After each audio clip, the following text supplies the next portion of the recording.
Did you miss your deadline to renew your Medicaid coverage? You can still send your completed annual review form to Healthy Connections Medicaid. You may be assigned to another health plan, but you can ask to come back to First Choice within 60 days of renewed Medicaid eligibility. It's your family. It's your choice. First Choice is the right choice. Renew and choose us. Visit selecthealthofsc.com/renew to learn more. Lucky Land Casino, asking people, what's the weirdest place you've gotten lucky? Lucky? In line at the deli, I guess? Aha, in my dentist's office. More than once, actually. Do I have to say? Yes, you do. In the car before my kids' PTA meeting. Really? Yes. Excuse me, what's the weirdest place you've gotten lucky? I never win and tell. Well, there you have it. You can get lucky anywhere, playing at LuckyLandSlots.com. Play for free right now. Are you feeling lucky? No purchase necessary. Void where prohibited by law. 18 plus. Terms and conditions apply. See website for details. Program is transcribed. Ellery Queen.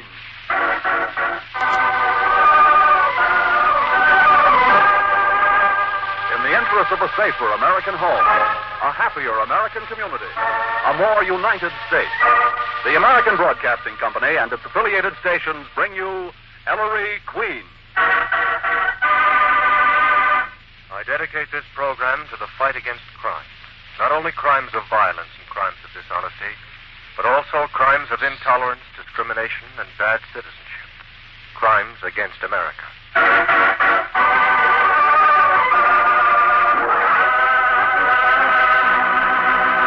The American Broadcasting Company presents another case in the career of Ellery Queen, celebrated fighter of crime. As usual, Ellery invites you to match wits with him as he relates the mystery. And before revealing the solution, he gives you a chance to solve it. Tonight, Ellery's guest armchair detective, who will represent you home armchair detectives, is the popular Hollywood columnist, Miss Sheila Graham. And now, Ellery Queen, your host for the next half hour. Thank you, Paul Masterson. Good evening, ladies and gentlemen. You've heard me investigate crimes in just about every imaginable place. Well, our crime tonight took place in the strangest locale of all, right on my own radio program. I call it the... Paul. Ellery, hold it, will you? What's the matter, Paul? What is it? Ellery, you can't do this. You'll have to switch. Give us another case. Why? Murder on the Queen Show? Are you crazy? You'll scare the bejinkers out of people, Ellery. They'll think it's actually happening in this studio during the broadcast. Very good point, Paul. Yes, very good. Ladies and gentlemen, I ask you to be sure and keep in mind throughout the next half hour that you're listening to a case from the past, a crime that occurred a long time ago. Satisfied, Paul? Thanks, Ellery. It's a case I've always called the Armchair Detective.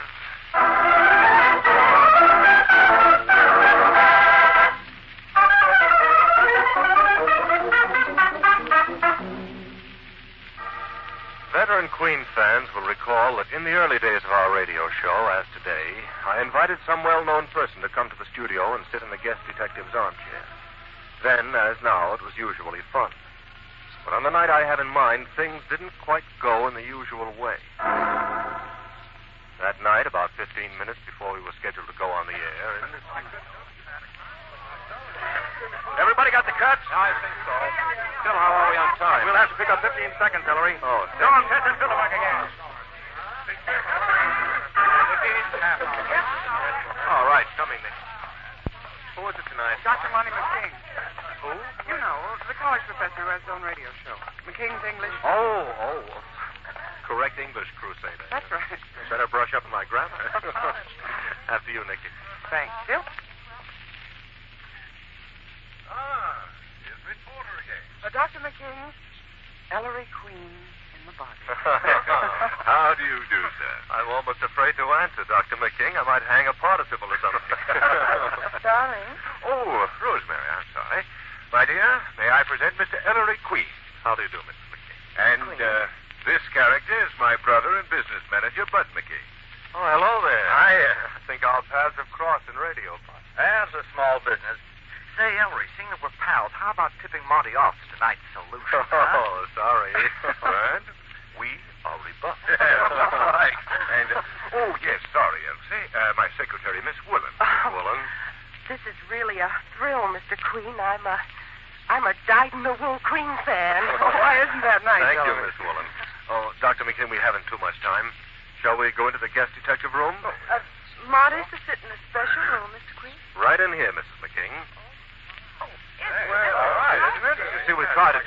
whole mattress. Oh, Nicky, would you pour me a glass of water, please? My throat's dry. You know, you can't see the broadcast in this room.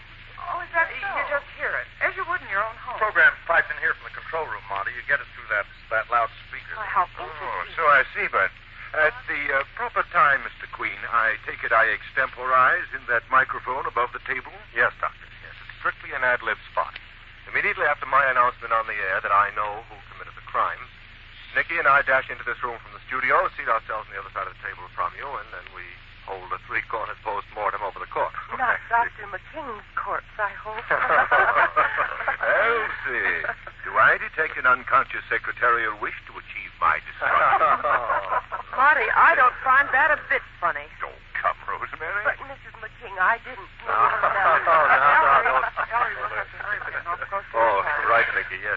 I should explain no one's allowed in this room but our guest of the evening. So, Nikki, if you'll show the rest of Dr. McKing's party into the client's booth. Oh, certainly. This I thought you would be... Good luck, Don. Now, if you get thirsty during the broadcast, Doctor, here's a pitcher of water right on the table. Oh, yes, thank you. Oh, Phil. Yes, Ellery? How about a quick level? Whenever he's ready. Uh-huh. All right, if you'll be seated, Dr. McKing. Yes, thank you. And say something into the mic, anything at all. Just a voice level check.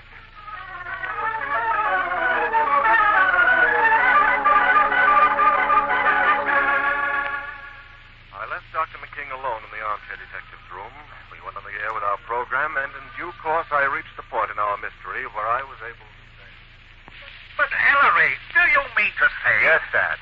Now I know who committed the murder.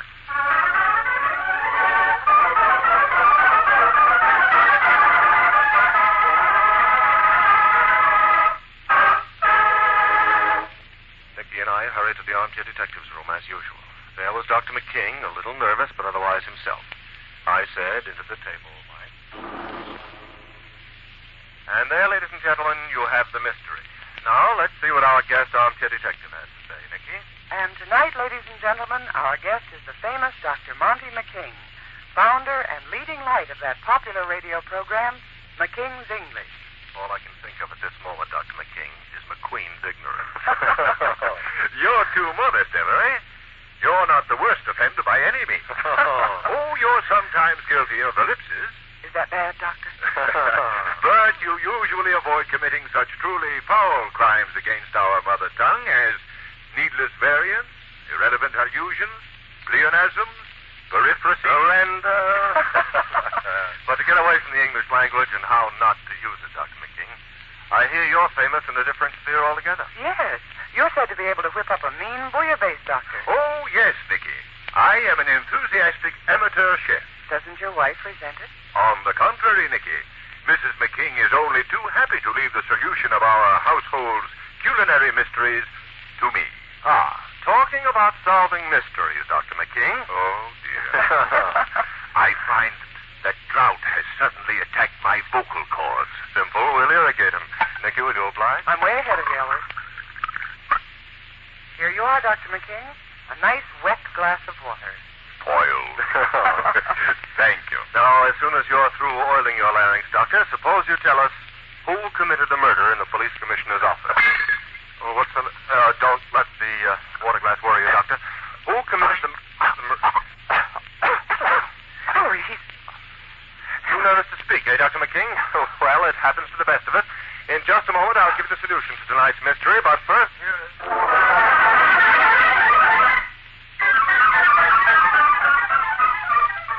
The control room cut our Armchair Detective's room off the air that night just in time, as Nicky and I hurried around the table to Dr. McKing's chair.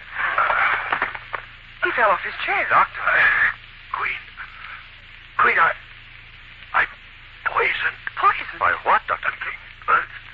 What's that? Search Rosemary. Doctor? Search Rosemary. That's his wife. Dr. McKing. Ellery, call a doctor. For what, Nicky? Ellery, what's going on in here? What's happened to your guest? Hey. Dead, Phil. Dead?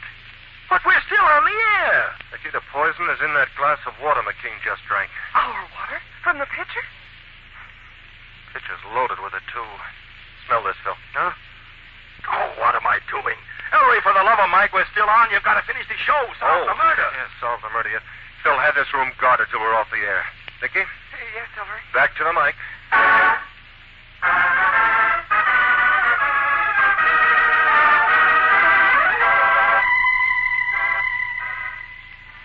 don't know how we got through the rest of the program. My mind's a blank on the whole thing. But the minute we went off the air that evening, Ellery hurried back to the guest room to solve a very different kind of murder. The murder of his own armchair detective. No. I didn't, Inspector Queen. I didn't, I tell you. Mrs. McKing, your husband's dying words would assert you. Well, you didn't find anything on me, did you? The idea of murder's ridiculous. Queen, my brother probably committed suicide. Impossible, Bud. The poison that killed him comes only in liquid form, so it must have been in the container. And there's no poison container of any kind, either on Dr. McKing's body or in this room. Inspector. Billy. I found it. The bottle's empty, Inspector, but smell it. This is it, all right. Sergeant, where'd you find that bottle? On the floor of that glass-enclosed booth where Mrs. McKing, Bud McKing, and Miss Woolen were watching the broadcast, Maestro. The client's booth? Oh, Nikki, feeling better? Oh, yes, Ellery. Well, no one else was in that booth, Inspector, just his wife, his brother, and his secretary. Sort of simplifies it. Ellery, you sure the water in this pitcher was okay when the McKing party first came in here with you and Nikki? Before we went on the air? Positive, Dad. Oh, Inspector, Ellery drank a glass full of it himself. So one of these three dropped the poison into the pitcher before Miss Porter escorted him out. Disposed of the empty bottle in the booth. Afraid we forced the poisoner's hand, Nikki, by sending them into that booth. Mrs. McKing, it looked as if your husband had noticed you fooling around with that pitcher. If Marty had seen me drop poison into the water, would he have drunk any of it? Rosemary's got a point there, Inspector. He probably didn't get the significance of what he'd seen until he realized he was poisoned. But when he does realize it, he says to search you for the bottle. But why should I murder Marty? I loved my husband. I loved him dearly. Life won't be the same. I'll say it won't. Miss Woolen. What did you say? Oh, nothing. What did you mean, Miss Woolen? Yes, go on, Elsie. Say it. All right, I will. Dr. McKing was the kindest husband in the world to her. And all she cared about was money. Money for clothes, furs, and jewelry. And when he had to close down her charge account, she poisoned him. Out of revenge. Huh, Miss Woolen? No, for his estate. His will leaves everything to her. That's why Mrs. McKing poisoned him. For his money. Well, Mrs. McKing? What can I say, Mr. Queen, that I'm innocent? I've already told you that a dozen times. True, I've been extravagant, and I was angry when Marty clamped down on me, but commit murder for money? The man I loved? Ellery, come out with me a minute. Oh, yes, Dad. Shut the door. Well, shut it. It's shut, Dad. Oh. Well, these blamed radio doors. What do you think, son? I don't know. King did put the finger on his wife. Well, may have been no more than a stab in the dark, Dad. Certainly not enough to hold her on. I think I'll send her home. Have Beely gum through the house on the QT. Might send Nikki home with her, too. Good idea, Dad. She could snoop out information where they wouldn't give us the time of day. Blast it. Sure, but what? Well, Dad, ever since McKing said search Rosemary, I've had the weirdest feeling that he meant something else? I don't know. I had the feeling there's a clue. A clue I've missed or forgotten. A clue that ties in with McKing's dying words. Maybe something that happened during the... Of course. You've got it? No, Dad. No, but I know where I can get it. Talk sense, son. Well, they always make recordings for the Queen shows, Dad. Now, you go ahead with your plans. I'm going to take a recording of tonight's show home and play it back. All night, if necessary. To spot that... whatever it is.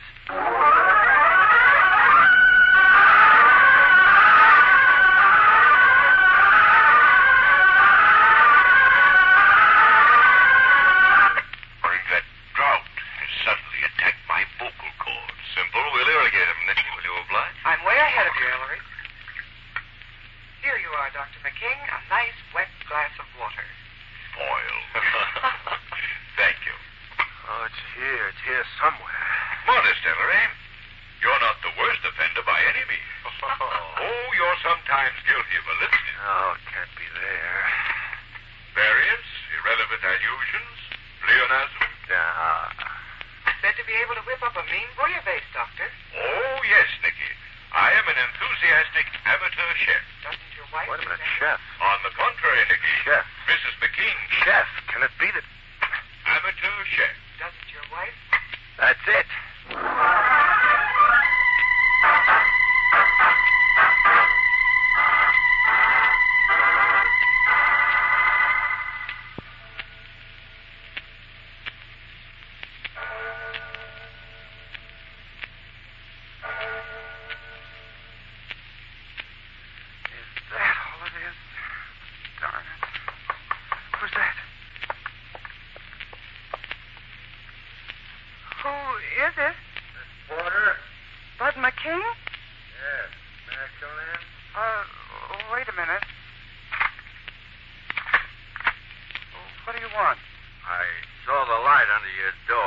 been reading.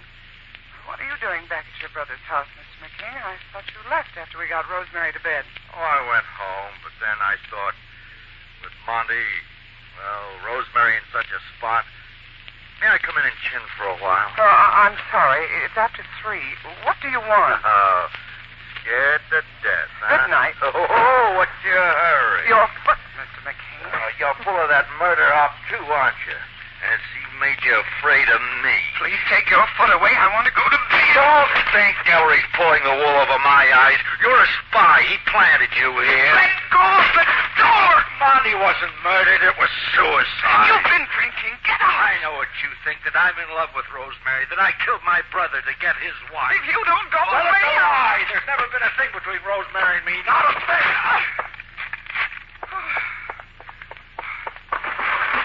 Sergeant Veely. Sergeant, you still down there? Oh, Miss Porter, what's the matter? Oh, nothing, Sergeant. I just want to make sure you were there. Oh. Everything okay up there, Miss B? Well, yes. I tucked Rosemary McKing into Betty by at 10:30, and Miss Woolen went to her room hours ago. Well, you sound shaky. You sure everything's all right? Well, Sergeant, Button McKing just came back to the house. I know. I saw him go in, but he didn't try to sneak in, so maybe I better come in at that. What was that? Oh, for heaven's sake. What's wrong now? Don't you hear it, Sergeant? Sounds as if someone was breaking up the house. I better go see what's the matter. No, wait till I... Downstairs. Funny. It stopped.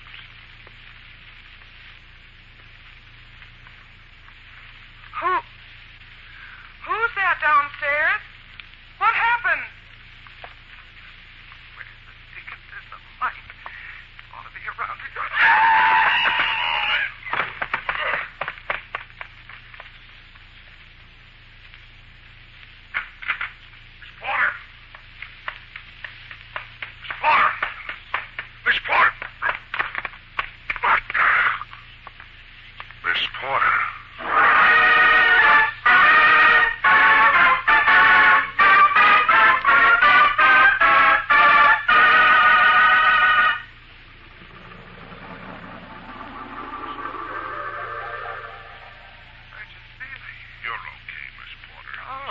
Inspector's here. He just came.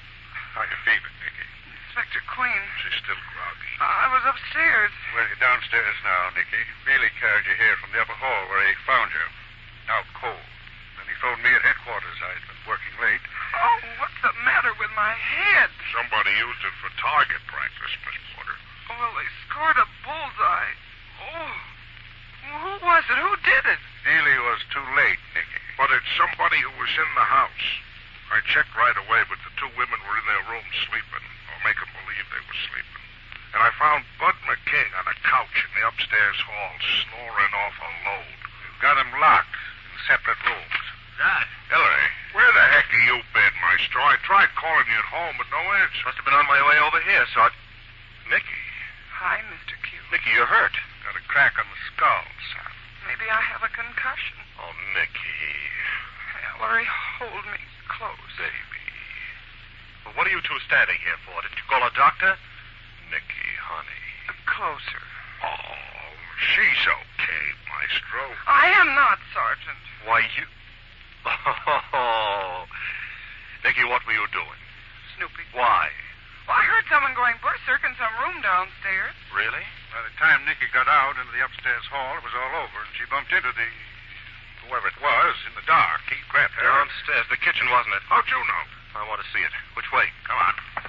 Hey, wait for me. Hurry up, Nicky. Wouldn't care if I dropped dead right in this spot, Ellery. Probably too late. I should have foreseen that the killer What would are want you talking about, Well, Ellery? Peter gets me half killed. Here's the kitchen, And then he Maestro. won't even wait. Well, for the... Look at this place. A wreck. Dishes broken, furniture knocked over. A search or something, but what? Then why in the kitchen? Remember Dr. McKing's dying words? Search Rosemary. Meaning his wife. Not necessarily. Not his wife? But Ellery, Rosemary. That's Mrs. McKing's first name, son. It's also the name of something else. Dr. McKing was an amateur chef, an enthusiastic cook. This ought to be the spice cabinet. Spice cabinet. Got that crack on the head anyway. Old cloves, thyme, mace, marjoram, sage, basil, nutmeg, old ginger.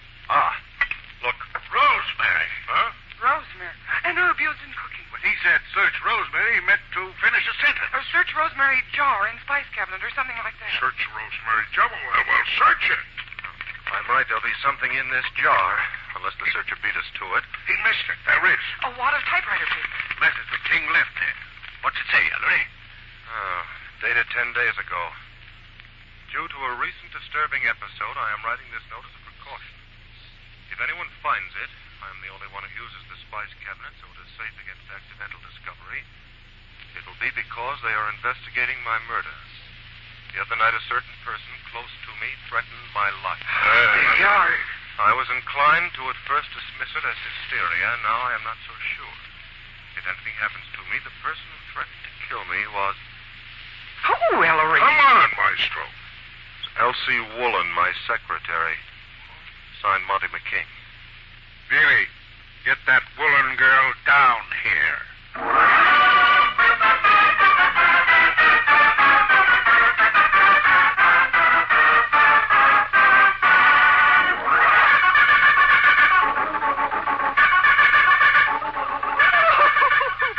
And it is true, Miss Woolen. Yes, but You did threaten Dr. McKing's life. Yes, but I tell you. You threatened him. Come on, why? Tears. Nikki, you tackle her. Me? Give her some of the old Porter treatment. You know, the kind you use on me. I hope I have better luck with her. Miss Woolen. Elsie. Oh, Miss Porter, they just don't understand. Yes, well, they're men, dear. But, Elsie, they'll find out eventually. It's much better to tell the truth. They're really not ogres. You can't blame them, dear. If you refuse to talk, it looks as if you have something to conceal. Why not tell the whole story? Come on now. I loved him. Secretary loves both. Vicky, shut up. I kept it locked up for so long. But one night it came out. Monty told me he loved his wife. I guess I said some foolish things. But I didn't poison him last night. I didn't. You can't prove I did because I didn't. Try to prove it. Go ahead, try. Hey, all right, Billy. She's not going anywhere. Because she's right. We can't prove it. All this does is to uncover another possible motive. This is a toughie. This would be about the time for the great Ellery Queen to come up with one of his miraculous solutions, wouldn't it? Well, Nikki, how did you know? Oh, no. Ellery. Yes, Dad. Now I know who murdered Dr. McKing.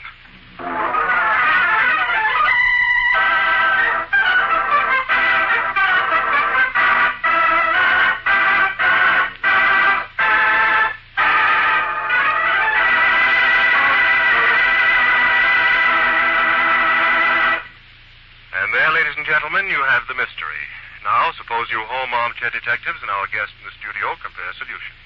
Nikki? Ellery, I'm happy to introduce the charming proprietress of one of Hollywood's most popular syndicated columns, Miss Sheila Graham. Good evening, Miss Graham, and welcome to the Armchair.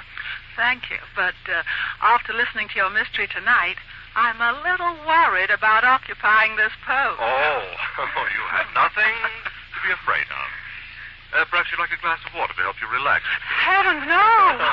That's the last thing in the world I'd want. I can't say that I blame you. But now suppose we get down to business.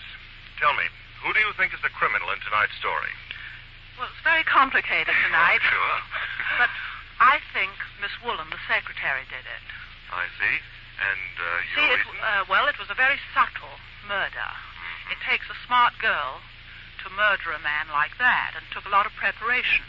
Secretaries are usually rather smart, and she knew this man. She knew that he might get thirsty. He obviously got thirsty very often in his office. And also he said that somebody very hysterically threatened his life previously. You mean in the note he left? Yes, in the note he left. And she was a very hysterical woman, so I think Miss Woolen did it. Thank you very much, Miss Sheila Graham. We'll find out in just a moment if your solution is correct. Now, here is Paul Masterson. A second great war has in the not-too-distant past drawn to a close.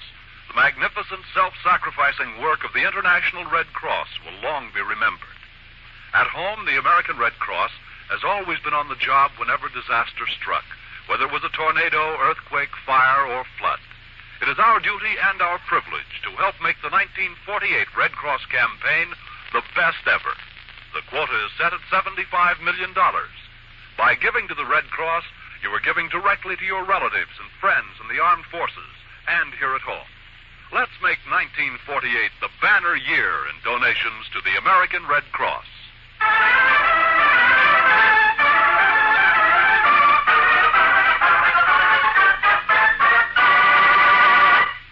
I don't care. I don't want to hear it. He's just too smart. Always knows the answer to mysteries. Well, I want to hear it. Nicky, pipe down. What have you got, Ellery? Swelled head. It's all right, Dad. It's that crack on the skull. Well, now, what was Dr. Monty McKing's profession?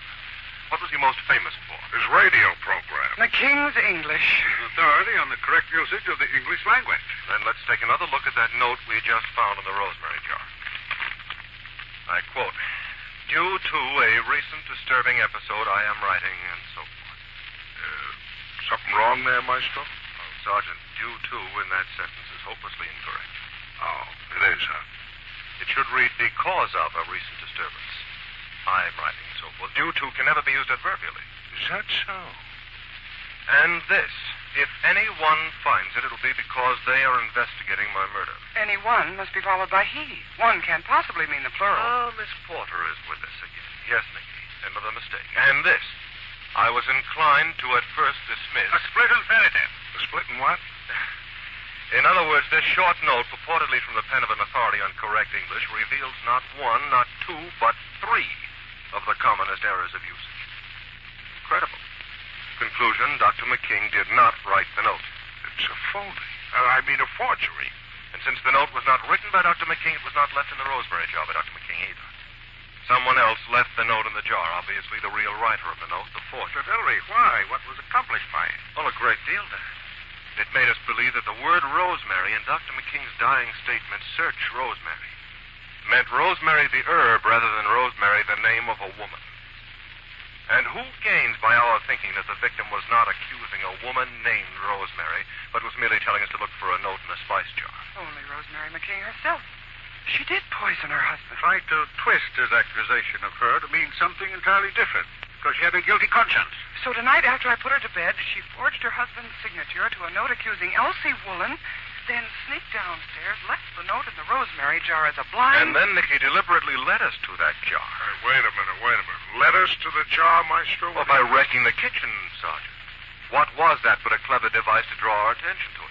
To make us search it and find her plant in the rosemary jar. And then on her way back upstairs, she bumped into me in the dark and let me have it. But... At that, Rosemary's attempt to lead us down a false trail might have succeeded, if only she'd learned from her victim the rules governing the English language. Well, here's where she learned something about the rules governing murder. Really? Old Rosemary McKing? For the murder of my armchair detective. Yes, sir.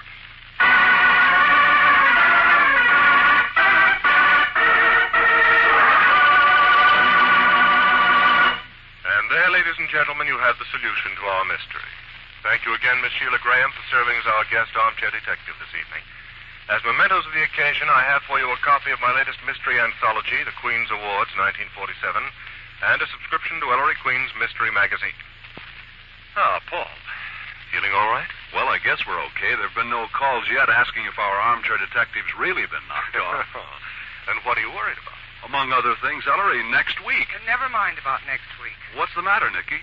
What gives next week that it darkens the fair brow and brings lightning into those beauteous orbs? Why, Paul. Well, it's nothing, Nicky. I guess you bring out the poet in me. Oh. Nicky. Remember me? Go away. Not you, Nicky. Yes, I remember you, Ellery Q. I remember that female, too. What female? Nicky's referring to next week's problem, Paul. I'll say she was a problem. What was her... its name, Ellery. Well, you were right the first time, Paul. I call her... it. The farmer's daughter.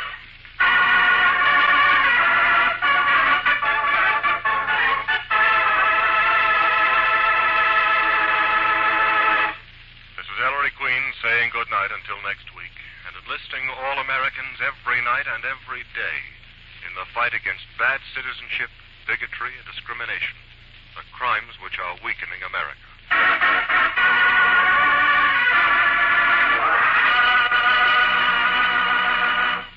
All names used on this program are fictitious and do not refer to real people, either living or dead. Among the members of tonight's cast were Larry Dobkin, Herb Butterfield, Kay Brinker, Alan Reed, Joan Banks, Bill Johnston, Charles Seal, Ann Morrison, and Joe Kearns. Music was by Rex Corey, direction by Dick Woolen, entire production under the supervision of Ellery Queen. Now, a listening reminder. For a hilarious combination of spring fever and spring house cleaning, listen when Willie Piper's spring fever combats his wife's feverish energy on Tales of Willie Piper tonight. The preceding program came to you by transcription. The best time to plan for the future of your children is when they're small. That's the time to set up a nest egg for their education. And your banker will tell you that the best way to do it is to put the money... Did you miss your deadline to renew your Medicaid coverage? You can still send your completed annual review form to Healthy Connections Medicaid. You may be assigned to another health plan, but you can ask to come back to First Choice within 60 days of renewed Medicaid eligibility. It's your family. It's your choice. First Choice is the right choice. Renew and choose us. Visit selecthealthofsc.com/renew to learn more. With the Lucky Land Slots, you can get lucky just about anywhere. This is your captain speaking. We've got clear runway and the weather's fine, but we're just going to circle up here a while and get lucky. No, nothing like that. It's just these cash prizes add up quick. So I suggest you sit back, keep your tray table upright, and start getting lucky. Play for free at LuckyLandSlots.com. Are you feeling lucky? No purchase necessary. Void where prohibited by law. 18+ terms and conditions apply. See website for details.